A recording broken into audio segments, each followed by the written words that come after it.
炒股唔使驚，Ben 哥喺大廳。喺股市有個規律，該弱不弱則為強，該跌不跌必上升。你喺股市打滾，一定會遇到漲停板。冇任何嘢比漲停板更能夠籠絡我哋散戶嘅心。譬如呢一個分時圖，係漲停板之後第二日嘅分時圖。漲停板之後嘅第二日，總會有人喺1、2、3呢3點買入，常在板上飄，邊有唔捱到嘅呢？然後第二日就走成咁樣嘅 K 線組合。前一日嘅漲停板係多頭嘅強勢，第二日係多空嘅博弈。咁究竟邊個實力更強呢？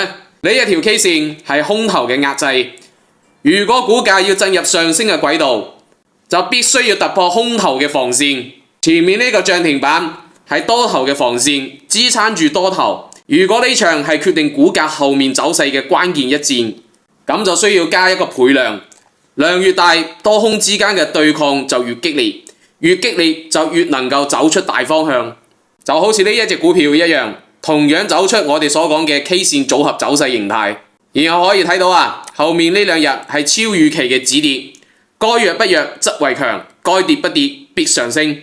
股價走到呢個位置，前期嘅套路盤就有機會出嚟。由此可以大膽猜測啊，大陰倍量係主力嘅買盤同埋前期嘅套路盤之間嘅換手。既然係換手，籌碼轉移到主力嘅手上，咁價格就冇可能跌破前面呢個漲停板嘅底部。當然呢個只係我哋嘅合理猜測，所以要進行有效嘅驗證。呢個驗證就係要突破空頭嘅防守線，亦即係呢一條線。然後第二日股價強勢突破空頭嘅防守線，所以可以上車。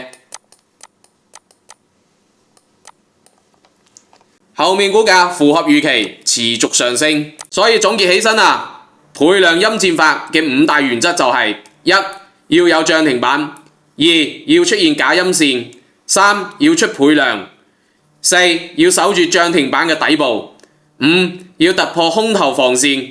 呢個5個原則缺一不可。好啦，今期嘅倍量陰戰法就分享到呢度，祝各位行運睇到我視頻嘅老友記股市長紅，大家都係越嚟越好。我哋下期見，醒你更多粵語股市乾貨。